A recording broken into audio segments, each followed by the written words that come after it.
तो आप एक बार फिर से मैं आप वेलकम करता हूँ आपके अपने चैनल मार्क्स क्लासेस में। और एक बहुत बेहतरीन टॉपिक है, मेंस का टॉपिक है। सबसे इंपॉर्टेंट बात ये कि आज मेंस का टॉपिक हम पढ़ेंगे और मेंस के टॉपिक का नाम है इनइक्वालिटी, कोडेड इनइक्वालिटी। इनइक्वालिटी नहीं, कोडेड इनइक्वालिटी। इनइक्वालिटी का देखो प्रीवियस कंसेप्ट, ये लेक्चर आपको समझ में तभी आएगा जब आप प्रीवियस कंसेप्ट पढ़ोगे, यानी इनइक्वालिटी का लेक्चर 1 पढ़ लीजिए, उसमें मैंने सब कुछ बताया आपको। ठीक है, बेसिक चीजें पता होगी तभी आप इस कोडेड इनइक्वालिटी को बना पाओगे।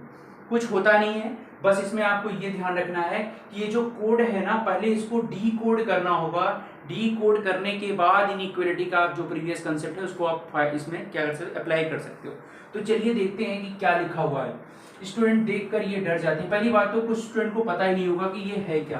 देखो इसमें आपको ये ध्यान में रखना है कि ए डॉलर बी का मतलब है a is not smaller than b. Not smaller than b का क्या मतलब, आपके पास 3 साइन होते हैं। कौन कौन से 3 साइन होते हैं? ग्रेटर, लेस और इक्वल। ग्रेटर, लेस और इक्वल, या फिर कह सकते हो ग्रेटर, स्मॉलर एंड इक्वल। तो आपसे कह रहा है कि a is not smaller than b. Smaller नहीं है, स्मॉलर नहीं है तो बचा क्या आपके पास? ग्रेटर इक्वल बचा। भाई स्मॉलर नहीं है तो क्या है? ग्रेटर इक्वल है। तो इसका मतलब क्या हुआ? Greater equal. इसका मतलब a is not smaller than b का मतलब, इसका मतलब ये है कि a is greater equal to b. A is greater equal to b. चलिए दूसरे पॉइंट का मतलब समझते हैं। ए हैज बी का मतलब a is not greater than b. Greater नहीं है तो ग्रेटर नहीं है तो फिर बचा क्या? ग्रेटर नहीं है तो फिर बचा क्या आपके पास? स्मॉलर एंड इक्वल बचा। सो इसका मतलब ये है a is smaller equals to b. दूसरे पॉइंट का क्या मतलब निकल के आया? A is smaller equals to b. Okay, तीसरा पॉइंट समझते हैं। ये क्या है? एट द रेट है।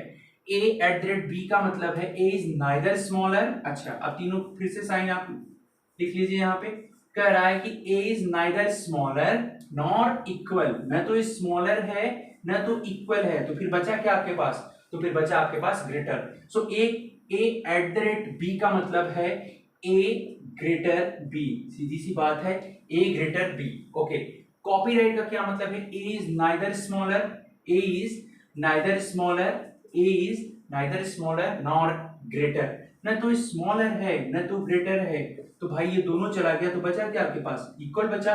सो इसका मतलब है a equals to B.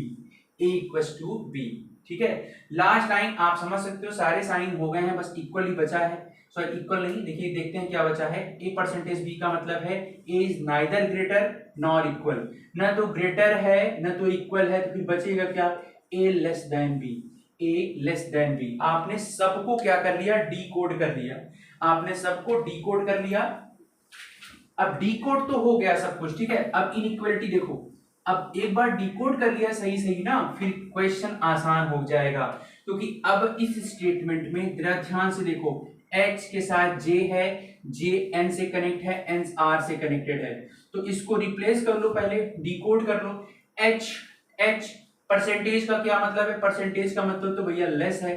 Percentage का मतलब क्या है? लेस है ना। a और b तो था ही बीच में, a is neither greater nor equal to b का मतलब लेस देन b, यानी सीधी सीधी बात है, परसेंटेज का मतलब क्या है? लेस है। तो परसेंटेज की जगह लेस लिखेंगे, h लेस j। अब दूसरा क्या है? कॉमा करके। दूसरा है j copyright m, j copyright m। अब कॉपीराइट का क्या मतलब भैया? इक्वल, तो j इक्वल्स टू n हो गया। तीसरा क्या है? n eight the rate. Eight the rate का मतलब क्या है? ग्रेटर। एट द रेट का मतलब क्या है? ग्रेटर। सो n ग्रेटर r हो गया। सो अगर आप देखो एच जे है, जे एन है और एन आर है, तो सबको कनेक्ट कर दो। एच का जे से कनेक्शन, जे का एन से, एन का आर से, तो इसको लिख सकते हो एच लेस जे, अब जे इक्वल्स टू एन और एन ग्रेटर आर। ये आपका रिवाइज स्टेटमेंट हो गया। मतलब आप इसको कह सकते हो कि डिकोड कर दिया, आपने अपने स्टेटमेंट को डिकोड कर दिया। अब ये देखो, अगर आपने पढ़ा होगा इनइक्वालिटी लेक्चर 1, तो आप समझ गए होंगे कि ये पूरा पूरा इनइक्वालिटी के बेसिक पार्ट पे आ गया। जैसे आपने बेसिक क्वेश्चंस पढ़े थे उस पर आप आ गए। अब देखिए ध्यान से, अब इसको भी डिकोड करना है। कंक्लूजन है ना भाई, कंक्लूजन को डिकोड करोगे तभी तो इसमें चेक करोगे। अब परसेंटेज का क्या मतलब है? परसेंटेज का मतलब लेस है, यानी R less J. Okay, second at the rate का क्या मतलब है, एट द रेट का मतलब है ग्रेटर, सो एच ग्रेटर जे। और तीसरा पॉइंट है एन, एट द रेट का क्या मतलब है, यहाँ पे एट द रेट का मतलब फिर से वही बात ग्रेटर, एन ग्रेटर एच। अब देख लो जे से आर जाना है, जे से आर जा पा रहे हो, बिल्कुल जा पा रहे हो, तो ये राइट है। दूसरा एच से जे जाना है, एच से जे कहां जा पा रहे हो, रॉन्ग है। और यहाँ पे एन से एच जाना है, एन से जे और जे से एच आप जा पा रहे हो, राइट है। ये जो मैं बोल रहा हूं कि यहाँ जा पा रहे हो या नहीं जा पा रहे हो, ये क्या मैं बोल रहा हूं, ये आप तभी समझोगे जब आप लेक्चर 1 पढ़ोगे, लेक्चर 1 इनइक्वालिटी का, जहां मैंने शुरुआत से पढ़ाया है इनइक्वालिटी को। ये तो मेंस का क्वेश्चन है, ये तो मेंस के क्वेश्चंस हैं, कोडेड इनइक्वालिटी। सिर्फ इसको डिकोड कर देना है, जो कोड दिया है इसको यहां से समझ के डिकोड करना है, फिर उस पे जो कंक्लूजन है उसको भी डिकोड करना है, और फिर वो आपका बेसिक हो जाएगा इनइक्वालिटी, जहां मैंने आपको सब कुछ सिखाया है। आप लेक्चर 1 में जाके वहां सीख सकते हो। सो इसका आंसर होगा 1 and 3 follow, only 1 and 3 conclusions follow. So ये क्वेश्चन आपका इस तरह से आता है। तो एक काम करते हैं, एक और क्वेश्चन लेते हैं, एक और क्वेश्चन लेते हैं, इस पे 5 क्वेश्चन आएंगे। अगर आप इतना सब कुछ आप इसको सॉल्व करोगे, डिकोड करोगे, तो एग्जामिनर ऐसा नहीं है कि आपको एक क्वेश्चन देगा, एटलीस्ट मेंस का एग्जाम है तो 3-4 क्वेश्चन तो रहेंगे ही रहेंगे, ठीक है। सब कुछ आपका दिमाग जो जाएगा डिकोड करने में जाएगा, लैंग्वेज समझ गए सब कुछ आप कर सकते हो। चलिए एक और क्वेश्चन आपके सामने हम लेंगे, स्टेटमेंट एंड कंक्लूजन का एक और क्वेश्चन आपके सामने मैं रखूंगा, फिर उसको सॉल्व करेंगे हम।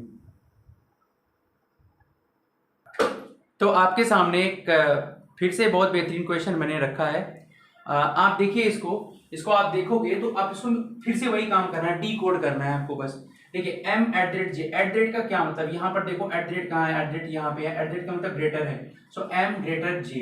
अब भाई जे कनेक्टेड है टी से, जे तो कनेक्टेड है टी से, और डॉलर का मतलब क्या है, डॉलर का मतलब है ग्रेटर इक्वल, सो जे ग्रेटर इक्वल टी, और टी कनेक्टेड है कॉपीराइट से, कॉपीराइट एम, कॉपीराइट का मतलब इक्वल्स टू एन, ठीक है, ये हमने लिख दिया। अब इसको डिकोड कर लो, हैज का क्या मतलब है, हैज का मतलब लेस इक्वल्स टू, यानी कि n less equals to, n less equals to j. दूसरा टी परसेंटेज का क्या मतलब है, ग्रेट, यानी कि टी लेस देन एम। और एम एट द रेट का क्या मतलब है, एट द रेट का वही मतलब है, आप जैसा कि देख ही रहे हो, ग्रेटर देन, यानी एम ग्रेटर एन। अब इसको डिकोड कर दिया आपने, अब तो आसान हो गया, जे से एन आना है, ब्रेकिंग नहीं होना चाहिए, जे से एन आप पहुंच रहे हो, बिल्कुल पहुंच रहे हो, ब्रेकिंग भी नहीं है, तो ये राइट है। एम से टी आना है, ब्रेकिंग चाहिए, एम से जे से टी पहुंच के शुरू में ही ब्रेकिंग हुआ, तो ये राइट है। एम से एन जाना है, ब्रेकिंग चाहिए, तो आप इजिली एम से एन पहुंच रहे हो, ब्रेकिंग भी है, तीन के तीनों राइट है, इसका आंसर होगा ऑल ट्रू। ये ब्रेकिंग वेकिंग क्या बोल रहे हैं सर, ये तो आप तभी समझोगे ना लेक्चर 1 देखोगे, क्योंकि मैं ये मेंस का पढ़ा रहा हूं, तो प्री के पॉइंट्स को देख कर आओगे तभी ना मेन समझ पाओगे, ठीक है। तो ये आपका जैसे आपने देखा ये कंसेप्ट था पूरा कोडेड इनइक्वालिटी, जो हम मेंस के एग्जाम में एसबीआई पीओ एसबीआई क्लर्क का मेंस एग्जाम आने वाला है, सो उसके लिए अपने आप को रेडी कर लीजिए। हम अब आगे भी क्वेश्चन करेंगे, कोडेड डायरेक्शन डिस्टेंस लाएंगे आपके लिए, और कोडिंग डिकोडिंग के कुछ टफ क्वेश्चन लाएंगे।